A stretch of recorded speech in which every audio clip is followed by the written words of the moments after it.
Мэдээж би яг анх загвараар явж эхэлснээс хойш бол аюу их том мөрөдч эхэлсэн.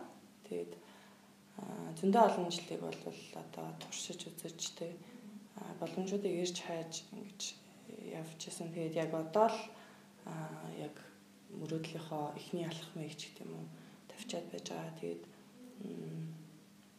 яг тэр маань тэгээд бас яагаад эхэлсэн байна тэ тэд нар бол маш их мотивац өгдөг. Тэгээд дээрэс нь бол хэд 3 жилийн өмнөөс ч гэдэг юм уу яг Аз модулуудыг дэлхийн загварын төвшөнд ингээд заавал нэг шоунд нэг Аз модуль байх хэрэгтэй байна ч гэдэг юм уу.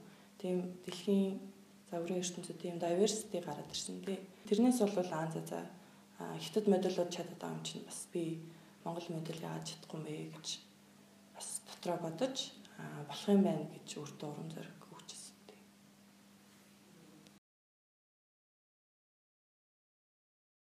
Ерөнхийдөө модуль гингүүт яг өнгөц хараад байдаг л та.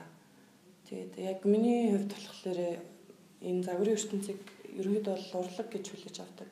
Яа гэх юм бэ гэхээр зүгээр нэг тайзан дээр нэг минутаас доош хугацаанд алхдаг.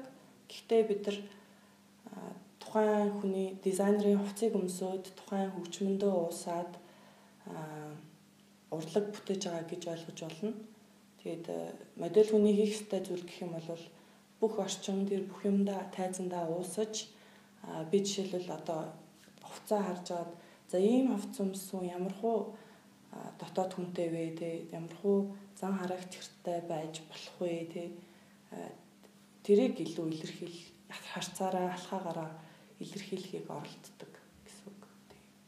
Дээрэс нь зураг авалтан дээр ч гэсэн тухайн үеийнхаа мэдрэмжийг те бусдад түгээж байгаа гэсэн үг л те. Тэгэхээр тэр шоуг үзэж байгаа хүн ч юм уу эсвэл тэр зургийг харж байгаа хүн тухайн үеийнхаа мэдрэмжийг одоо нэг кино үзээд нэг мэдрэмж төрдөгтэй нэг тиймэрхүү юмыг авдаг байх л гэж би боддог шүү дээ.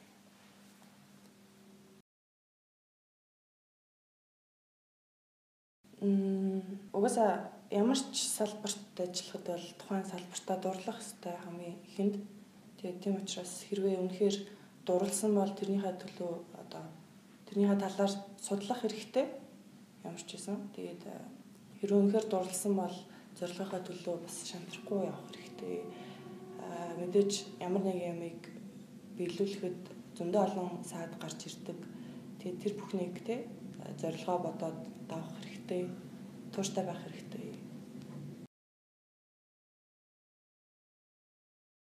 За мэдээж угаасаа гэрээгээ бол саяхан хийсэн маа. Тэгээд одоо Нью-Йорк, Лондон, Парис, Милан гэдэг бүх л загварын төв хотуудад агентлагуудтай болчлоо. Тэгээд тийм учраас бас томоохон брэндүүдийн нүүр царай болох ч гэдэм үү тайзан дээр нь алхах зорилтуудыг бол тавьж байгаа юм шүү дээ.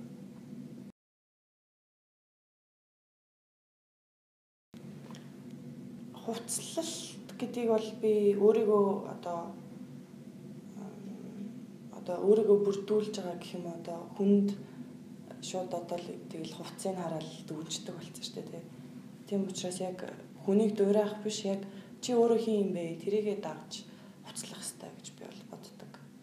Тийм тэгээд би өөрөө болохоор айгүй тийм энгийн, натурал гоо зөксөл илүү дуртай гэдэг утгаараа нэг олон өнгө өнтөрсөл жөмсөд байдгүй. Ерөөдөө дандаа хар хувцас өмсдөг. Тиймэрхүү байгаа. Тэгэхээр яг өөрт чинь юу зөгч вэ? Яг хүний хэлснээр биш яг өөрт чинь яг юу таалагдчих. Тэрийг л сонсох хэрэгтэй.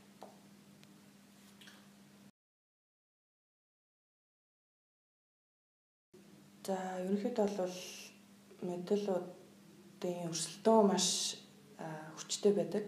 Тэгээд нэг шоунд орохын тулд жишээлбэл 4-5 шатааралыг давж ээж зөндөө 300-аад өөртөө адилхан өндөртэй гэж тийм үү. Тэгээ бүгдээрээ биеийн хэмжээ адилхан ч тийм үү. Тиймэрхүү модулуудтай өрсөлддөг. Тийм болохоор яг чи ганцхан нэг ширхэг хувь юм чинь тэрийгэ бусдтай өрсөлдөхгүй тэрийгэ өөрөө улам өнгөлөөд гэдэг шүү дээ. Тийм байдлаар хандвал зүгээр юм билээ гэж бодсон. Тийм. За би ч уус амьд хөгжим дуртай. Тэгээд Muse, Coldplay, Gorillaz тиймэрхүү хамтлаг сонсдог. Ерөнхийдөө бол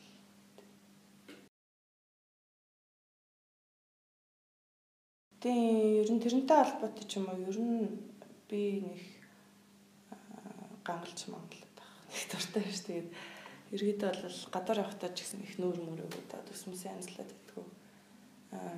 Хаяа бол хүчнээ олон хувцас солиод аягүй их залхахдаг ерөөс. Тэгэл таарлцсан хувцас өмсөл тэгэл ерөнхийдөө бол гарчдаг.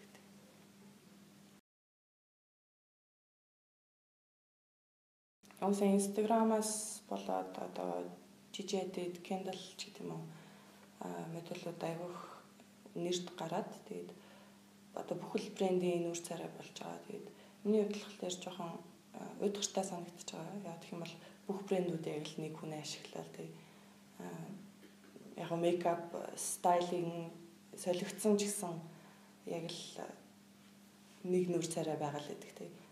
Тэр утгаараа жоохон уйдгартай. Тэгээд дээрэс нь яг модель гэдэг хүний одоо үн цэнийг жоохон унгааж байгаа гэж хэлж болох хаа.